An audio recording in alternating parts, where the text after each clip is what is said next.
10.5 থেকে 11 বছর বয়স।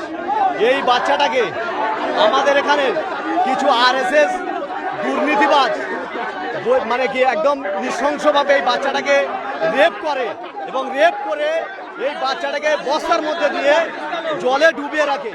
আমরা চাই এবং আমরা প্রত্যেকেই চাই আগামী যেন কোনো বাচ্চার এইভাবে না হত্যা করে এবং আমাদের এই বাচ্চাটাকে যে যারা যারা এই সমস্ত দুষ্কৃতীরা যারা এইভাবে হত্যা করেছে আমরা চাই অবিলম্বে সরকারের কাছে আবেদন করছি ইমিডিয়েটলি ওদেরকে ধরে অ্যাকশন যেন নেয় এবং যেন আমরা দাবি করছি ফাঁসির দাবি চাইছি যেন ওকে ফাঁসি দেওয়া হয়।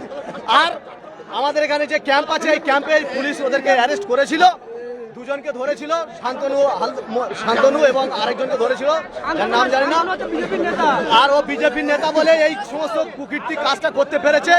আমরা চাইছি ওকে অবিলম্বে ধরে, ওকে ধরেছিল পুলিশ ছেড়ে দিয়েছে ক্যাম্প থেকে, আমরা চাইছি ওকে যেন ইমিডিয়েটলি ধরে ফাঁসি দেয়।